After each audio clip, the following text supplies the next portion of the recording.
यूसुफजई कबीले की तारीख।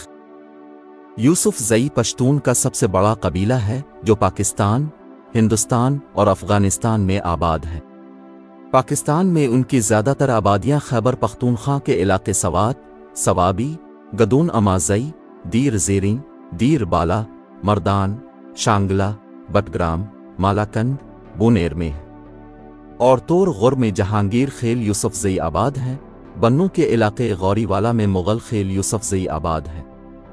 कश्मीर में भी आबाद हैं जो बाज़ इलाकों में यूसुफजई सरदार, मौलवी और काजी कौम के नाम से भी जाने जाते हैं। इसके अलावा कोहिस्तान बाला, कुंदिया में भी आबाद हैं जो मियाँ खेल कौम के नाम से जाने जाते हैं। कबायली इलाका जात में भी आबाद हैं और अफ़गानिस्तान के सूबे गज़नी, कुन्नड़, नंगरहार और काबुल में भी आबाद हैं। यूसुफजई कबीला पश्तो ज़बान बोलते हैं। सिंध और भारत के यूसुफजई उर्दू, सिंधी, मेवाती ज़बान इस्तेमाल करते हैं। सिंध में उर्दू बोलने वालों की अक्सरियत है, जबकि कश्मीर में रहने वाले यूसुफजई उर्दू, पहाड़ी व इलाकाई ज़बानें बोलते हैं। यूसुफजई कौम की एक बड़ी तादाद गिलगित बिल्तिस्तान में भी आबाद है। ये मोहम्मद ज़मान यूसुफजई की औलाद है। मोहम्मद ज़मान यूसुफजई, जिसे पठान बाबा भी कहते थे, 1860 में बटग्राम से गिलगित बिल्तिस्तान कारोबार के सिलसिले में गए। इसके बेटे मूसा खान यूसुफजई और ईसा खान यूसुफजई की औलाद ज़्यादातर डिस्ट्रिक्ट गिलगित की तहसील जगलोट में आबाद है। यहाँ के यूसुफजई पश्तो और मकामी ज़बान शना बोलते हैं।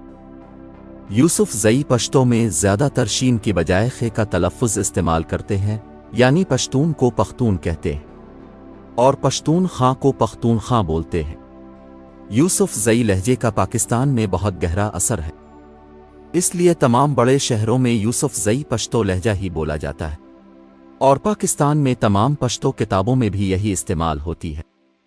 क्वेटा और कंधार की पश्तो में गोश्त को गौशा कहा जाता है, जबकि यूसुफजई पश्तो यानी पेशावर, सवाबी, मर्दान, दीर, सवात वगैरह में गौशा की बजाय गौखा बोला जाता है। यूसुफजई कबीला दो हिस्सों में तकसीम है, एक यूसुफजई जबकि दूसरा मंडर कहलाता है।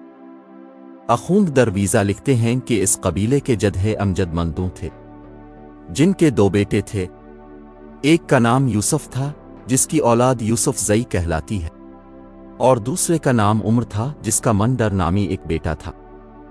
कहते हैं कि यूसुफ के 5 भाई थे जो ईसा, मूसा, माली, अकूब और ओरिया के नामों से जाने जाते थे।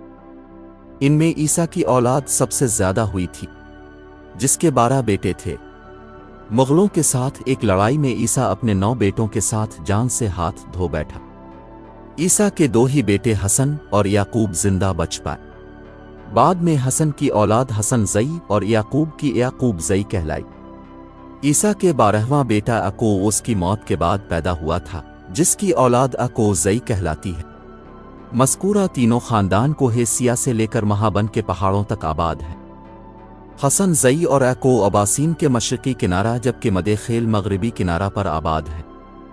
इस तरह यूसुफ के दीगर 2 बेटे मूसा और माली की औलाद बुनेर के इलाके में आबाद है।